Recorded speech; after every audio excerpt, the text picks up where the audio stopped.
హైదరాబాద్లోని నాచారం ఢిల్లీ పబ్లిక్ స్కూల్లో children traffic awareness పార్క్ను గవర్నర్ జిష్ణుదేవ్ వర్మ మంత్రి పొన్నం ప్రభాకర్ ప్రారంభించారు.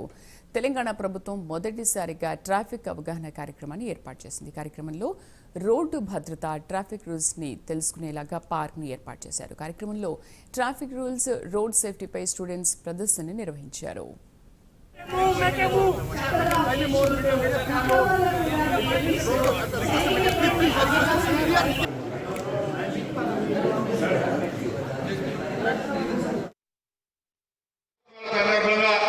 రాష్ట్ర ప్రభుత్వం తరఫున ప్రతి పాఠశాలలో కానీ ప్రతి జిల్లాలో కార్యక్రమాలు తీసుకుంటా ఉన్నాం.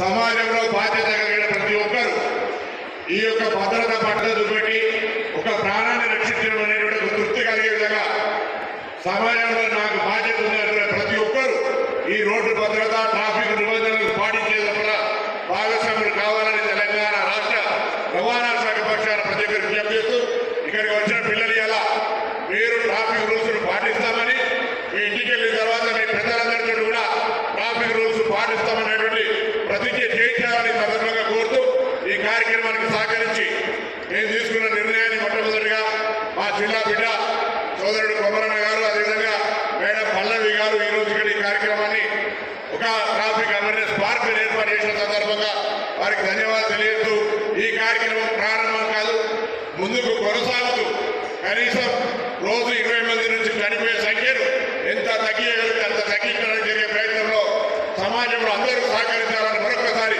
హృదయపూర్వకంగా ప్రార్థిస్తూ నమస్కారం చెప్తూ A culture of road safety and responsible behavior among the youngest members of our society.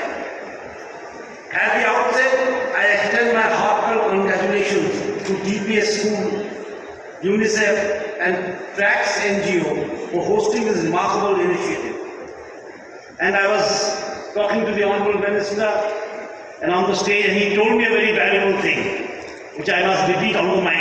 If all this initiative can even save one life, it is worth it.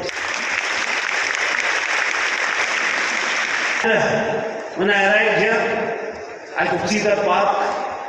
Roads were narrow, single lane, at most double lane. Today you have highways, expressways, flyovers, you name it, and India has it. You name anything